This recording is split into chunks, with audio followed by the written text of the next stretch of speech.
Field trips sa LGU Manawag pansamantalang ipagbabawal dahil sa fuel restrictions. Para sa detalye kasama natin na Idol Denise Brillante.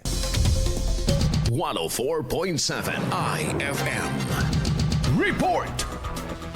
Pansamantalang ipagbabawal ang field trip ng mga empleyado ng lokal na pamahalaan ng Manawag bilang bahagi ng ipinatutupad na fuel restrictions ngayong Marso. Ito ay alinsunod sa Executive Order No. 25 na inanunsyo sa ginanap na flag ceremony kahapon Marso 9. Layunin ng hakbang na ito na makatipid sa paggamit ng gasolina at iba pang resources ng pamahalaan sa gitna ng tumataas na presyo ng mga bilihin. Kabilang sa mga ipatutupad na hakbang ang limitadong paggamit ng air conditioning, mandatory switch-off policy ng mga electronic device kapag hindi ginagamit at pinaghihigpit sa paggamit ng mga sasakyan ng pamahalaan. Dahil dito kabilang sa mga apektado ang mga field trip na nangangailangan ng transportasyon. Kasama rin sa kautusan ang pagpapatupad ng 4 na araw na work week kung saan magre-render pa rin ng 20 oras na trabaho ang mga empleyado mula alas 7 ng umaga hanggang alas 6 ng gabi. Hindi naman nito sakop ang ilang mahahalagang tanggapan tulad ng Municipal Social Welfare and Development Office at Rural Health Unit.